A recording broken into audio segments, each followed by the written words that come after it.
What's up, everybody? Welcome to Podcast Now. I'm Alex, and in this video, we got a lot to talk about with Deck 9, Life is Strange. And look, there was a big article done about Deck 9 earlier today from IGN, and I want to talk about the different parts to it. I kind of want to keep things for the beginning of this video just on the games themselves, because of course you're gonna have people say, well, Alex, what about what was actually said inside of it? Trust me, we're gonna do it. We'll do it in the second half of this video, okay? So really, to me, there's kind of three main things to talk about in regards to what we heard about video games, and then we can talk about the culture of Deck 9. Okay, number one is that there's a new Life is Strange game coming. Now, the first thing I was kind of interested in is there any indication of what the game actually is? And no. There sounds like there's themes, right? Because they talk about the kind of culture and what they're kind of trying to, build inside of Deck 9. So you can maybe have an idea of some of the themes inside this new Life is Strange game, but there's no idea of what it is. And maybe there was, and IGN just didn't, publish it. We've talked about rumors for Life is Strange 4 with Max, right? In fact, we just did that where there seemingly was pretty strong evidence that there was a Life is Strange game with Max Caulfield as a professor, and there's a death on campus, and it's a whole kind of murder mystery thing. I freaking love that idea, and, I made a whole video on it. So would I prefer that? Would I prefer Max? Yes. Do I think that's going to happen? I want to keep my expectation low so I don't get disappointed. So I'm not going to go in thinking that it's Max. I'm going to hope that it's Max, but not think it. But ultimately, we don't know. But we do know there is a legitimate, at least if you go based off this, which, look, they talked to, I think, like 12 plus people. It would be hard to lie about something like this, especially when multiple people are saying it. So it seems like they're making a Life is Strange game. That's a win for me, at least, until we talk about the other stuff, okay? So that's number one. Number two, what I found very interesting is The Walking Dead. This was like a little throw-in thing. So they talked about kind of even the financials of Deck 9, that it's a studio that's kind of struggling. They've had 2 or 3 waves of layoffs. They're about half the size of the team that they were, say, a year plus ago. Okay, they're a lot changed, and part of the reason why they're changed is because they've had projects fall through. There was a part of the article where they talked about a deal between Skybound and them to make another Walking Dead game, which is nuts to me. Do I think they would do a good job? I honestly don't know. I don't know if I would necessarily trust them all that much, but the biggest thing is there was this belief that, Skybound wanted to do it, and it was obviously in motion. So that's pretty cool, I suppose, but also maybe not cool. Look, I think Clementine should be done. And I think, I've watched like Dom the Bomb, who I think is a great creator, and, he's gone through some of the comics. I am not a fan of what they've done in the other mediums of telling these stories. So I think you leave it alone. Is it cool to an extent that maybe one day they would continue it? I'm a sucker for some of these games for sure, but I do want, there has to be a purpose. There has to be an actual need to tell these stories. If they're going to do it just for money, and which, the gaming industry is largely run by money, but still, I think I would, support it. I think I'd be okay with it if it ever happened, but obviously it's not happening. I think that's okay too, because ultimately, I think we could leave it alone.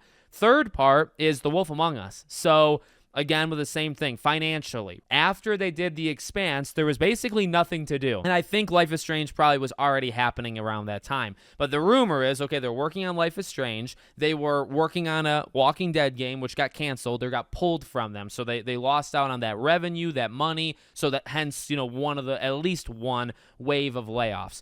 Another one is that they were actually doing some sort of contract work with Telltale with The Wolf Among Us. And Telltale has been struggling financially. Telltale pulled that money back because they needed all the money they could have, and they didn't want to give it out to people, and so Deck 9 lost that money. Now, do I really want them supporting Telltale for Wolf Among Us? Again, I don't really know. It's hard. I like True Colors. I think True Colors is a great game, and I like Before the Storm. I also think Before the Storm is a great game.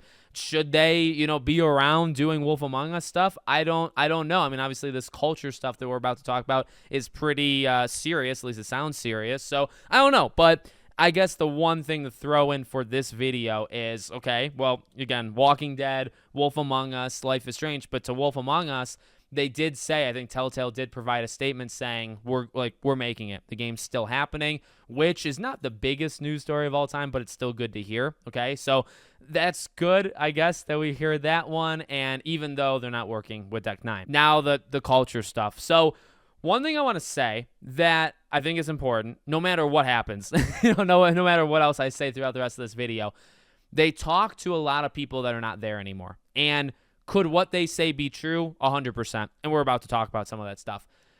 Could it be disgruntled kind of employees trying to over-exaggerate whatever it might be? Yeah, it could. To be honest with you, getting the opinion of some employees that are not there, it can only mean so much. And it doesn't have to mean it means nothing. Like, absolutely not. Absolutely not. But they are probably coming at it with an agenda. On top of the stuff that we're about to talk about is already kind of confusing. So the whole thing kind of feels like a mess. And so I'm willing to just say a couple blanket statements, and we'll talk a little bit about it, but I'm kind of willing to leave it there. So here's what I want to say, okay, in terms of some blanket statements that I think would be like universal truths. Treat others the way you want to be treated. It's another example. Again, whether it's exaggerated or not exaggerated, there was a lot with management, right? There was stuff with crunch. Now, we've talked about crunch before. I think going into the gaming industry, there is this idea that crunch exists, and I think people going in need to kind of be aware of that. Now, does that mean you should be working 70 to 80 hours a week for your entire career making a game, or even the last couple months making a game? No.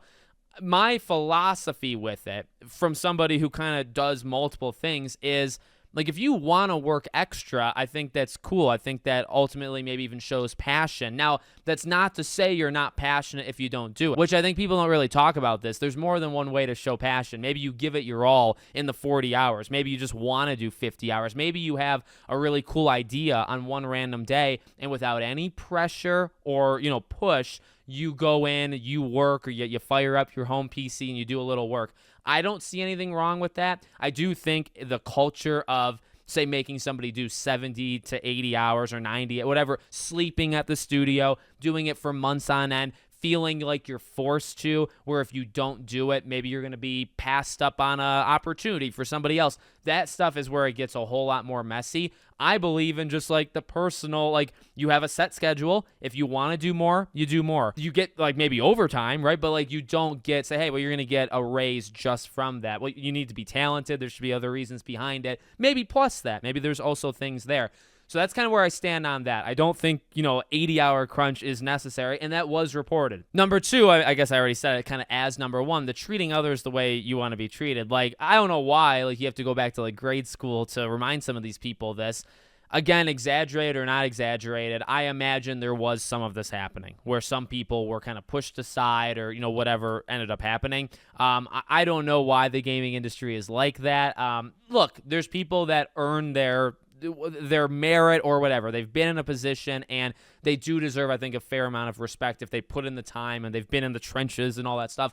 And I mean, yeah, they should have more say than new people. New people should not be coming in and knocking people off their, if you want to call it a pedestal, whatever, but say some of those people actually deserve to be up there. Not saying they're gods, but they're the leaders. You don't come in and tell them they're all garbage and that your way or the highway. That is not going to work. And I do feel like maybe some newer people in the game industry does that. Now, I'm not saying that happens here, but I'm just saying I feel like that's something that probably does happen across where maybe they don't have respect for some of the higher ups. Now, the higher ups have to respect the lower people, right? They're all human. Maybe one has been there for 20 years. Maybe one of them is in charge, but you can hear people out. You don't have to be nasty to people.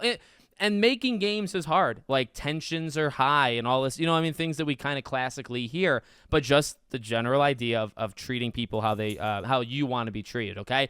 I mean, look, the things that we heard about it were pretty much those two things. So we heard about crunch. We heard about kind of mistreatment. We heard about some symbols, and I'm not going to say certain words because I'm not going to be punished by YouTube on this. Some weird stuff that people were putting in their new game. I don't know what those people were thinking or that person or whatever. The report is that like it wasn't done intentionally. I don't know if I believe that, but I mean, you could argue it's a joke. You could argue it is intentional. You could argue whatever you want. That's just weird. Like, I don't know why that stuff is going on, to be honest with you. And then there's the push with the more kind of like the queer community, I guess, angle of the IGN article, right? Now, look, this really goes back to the other point, and this is a delicate subject, but I'm going to try to say it the best I can. Is Life is Strange a game that I think is more welcoming to more people than some other games? Yeah. And you think of Max and you think of even Alex in Life is Strange True Colors. Like, there is the more kind of queer thing behind it. And I think that's fine. I think for me personally, I mean, like, I'm married, I have a kid, right? For me personally, I've always enjoyed these games for like I've talked long about why I enjoy Life is Strange 1, okay? I do think there's things to be found there for all different types of people. I know some people look to it for certain reasons. Here's just where I want to be careful. I don't think you go into Life is Strange thinking it's just one thing, thinking that the idea that they're all gay or they're all bi or like that's so fundamentally important. I mean, to an extent, it definitely is important. Like, it's in the fabric of Life is Strange.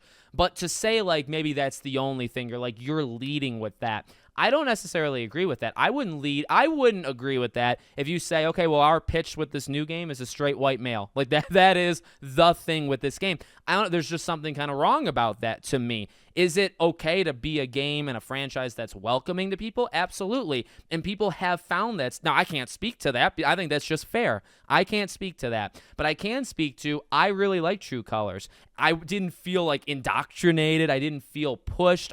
As I've said numerous times, Life is Strange 1 is one of my favorite games, period, of all time. Top 10, top 20. I've never made a list, but it would be high, okay? It's because of a ton of different reasons. I never felt like, oh, this is a game only for the LGBT. Like, you know what I mean? I never felt that. Did those people feel welcomed? I'm sure they did, and that's awesome. But it doesn't have to only be that. And I feel like that's really where maybe there was a little disconnect for me from the article, where it sounds like just kind of different sides are fighting in Deck 9. And I like to hear a couple things.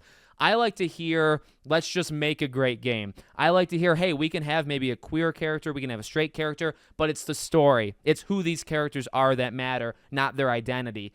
That stuff wasn't really said from the people that were interviewed. Now, does IGN have a slant with this? They probably do. Did the people that were interviewed have a slant? They probably do. But that's just where I stand. Make these characters gay or bi or whatever. Like, that's fine. And, I mean, a lot of them have been that. But for me personally, I like them for a lot of reasons. I like Max because she's she's one of my favorite characters of all time. She's a great character. Is her being, like, a lesbian one of the reasons? I mean, it's fine. Like, I don't think of it, like, as some, like, okay, well, that defines her. And I don't think of, like, oh, that immediately makes her a terrible character. Like, I'm not like that, right? So, like, it just is what it is. It's the rest of the character that matters to me. So, that kind of stuff that was in the article, I don't know. I really don't know how to feel about it. I want a good game. I want the next Life is Strange game. If you're going to make the characters identify as whatever, that's like, I like Tell Me Why. Tell Me Why from Don't Nod. I think that was a great game. That game really didn't push things. The game is what it is. There's characters that identify. There's characters through all walks of life.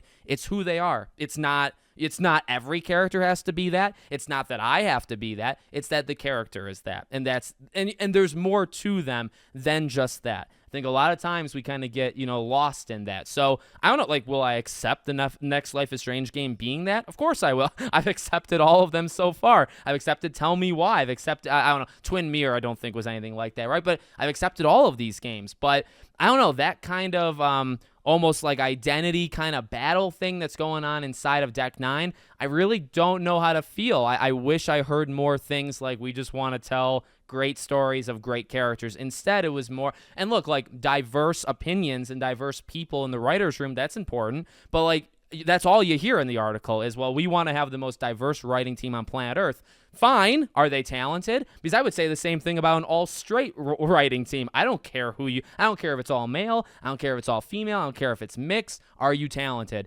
Can you tell a variety of stories? Can you tell diverse characters? That's what I want to know. I don't care about what you are. I care about what you know what I mean? I mean, look, again, we're all human. Like, there's a mutual kind of respect there. And I have a mutual respect for 95% of developers on planet Earth, okay? But ultimately, you're there to make a game. and you're there to sell. You're there to sell a product to me as the consumer. I want to experience good characters. I don't care what they are, but if you're leading with certain things, I don't know. I don't know if that's what you should be doing. Could you argue they've led with any of these characters? No. In fact, like Life is Strange True Colors, again, I never felt pressured even leading into. I don't care who Alex, or like, what Alex identifies as, anything like that. I think she's a great character. I really liked her, and I like the base story of True Colors. Max, was it shoved down our throats? Was it the leading point? No, I mean, time travel is the leading.